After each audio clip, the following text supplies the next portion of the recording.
Nabi Muhammad tidak bisa memberikan syafaat kepada kaum-kaumnya atau kepada kita-kita. Kenapa sebabnya? Dan ada apa? Kenapa tidak bisa memberikan syafaat? Buka mindset kalian dan kosongkan gelas kita semuanya agar kita bisa menerima pengetahuan dengan jelas dan tidak salah dalam memahaminya. Dan tonton video ini sampai dengan selesai agar tidak gagal paham.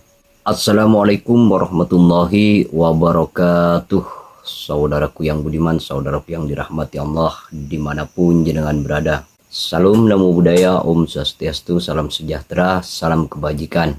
Pada kesempatan kali ini izinkan Teras Kehidupan menyampaikan setitik pengetahuan untuk kita cerna bersama, untuk kita bahas bersama. Pada tema kali ini bertajuk Nabi Muhammad tidak bisa memberikan syafaat. Kenapa dan apa penyebabnya? Mari kita bongkar bersama-sama. Mari kita buka bersama-sama, saudaraku. Saudaraku yang budiman, saudaraku yang dirahmati Allah. Kenapa Nabi Muhammad tidak bisa memberikan syafaat? Dan Allah menjelaskan itu di dalam Al-Quran, saudara. Di ayat 44 surat As-Zumar. Saudaraku yang budiman, saudaraku yang dirahmati Allah. Kita sebagai manusia diciptakan oleh Allah dengan berbagai kekurangan, dengan berbagai keterbatasan. Namun kita jangan berkecil hati, walaupun kita dalam kekurangan, dalam kelemahan, dalam keterbatasan, kita tidak perlu berputus asa. Karena Allah menganugerahkan kita sebagai makhluk yang sempurna, sebagai makhluk yang mulia. Lebih mulia dan lebih sempurna daripada makhluk-makhluk yang lainnya. Maka berbahagialah. Saudaraku yang budiman, saudaraku yang dirahmati Allah dimanapun jenengan berada. Nabi Muhammad tidak bisa memberikan syafaat kepada kaum-kaumnya atau kepada kita-kita. Kenapa sebabnya? Dan ada apa? Kenapa tidak bisa memberikan syafaat?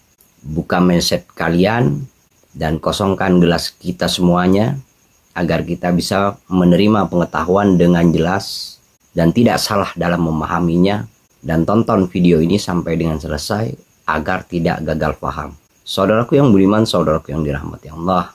Para nabi, para wali sama seperti kita-kita. Dengan tubuh yang sama, dengan segala perbuatan, gerak dan diamnya, semuanya sama, saudaraku. Tiada beda dengan diri kita. Namun apa yang membedakan kita dengan para beliau-beliau? Yang membedakan diri kita dengan beliau-beliau adalah tingkah laku kita, keseharian kita, dan akhlak-akhlak kita yang membedakan dengan para beliau. Beliau-beliau dipilih dan kita-kita pun bisa terpilih oleh siapa? Oleh Allah Azza wa Jalla. Saudaraku yang budiman, saudaraku yang dirahmati Allah. Nabi Muhammad dan para rasul-rasul yang lain tidak bisa memberikan syafaat. Illa billah, kecuali atas izin Allah. La haula wa la quwata illa billahil aliyil azim. Para nabi, para wali, semuanya dihidupkan dan dimatikan. Mereka semua bergantung kepada Allah. Tanpa Allah mereka tidak bisa berbuat apa-apa. Apapun kedudukannya, apapun pangkatnya. Bahkan sekelas para nabi, sekelas para rasul. Kalau Allah tidak mengizinkan memberikan syafaat, tidak mengizinkan syafaat mengalir pada dirinya, lalu kemudian dilimpahkan kepada hamba-hambanya, semuanya tidak akan pernah terjadi. La haula wa la quwata illa billahil aliyil azim. Dan di dalam surat As-Zumar 44 ayat 44 dijelaskan, kul, katakanlah. Ini menunjukkan kata perintah, saudaraku. Kul, katakanlah. Kepada siapa Allah berkata? Kul, katakanlah wahai Muhammad, kepada yang menerima berita tentang hal ini. Kul lillahi syafa'atan jami'an. Jadi siapapun orangnya, siapapun, apapun pangkatnya, tidak akan bisa memberi syafaat tanpa Allah mengizinkannya. Para nabi semuanya sama, saudaraku. Para wali semuanya sama. Para rasul semuanya sama.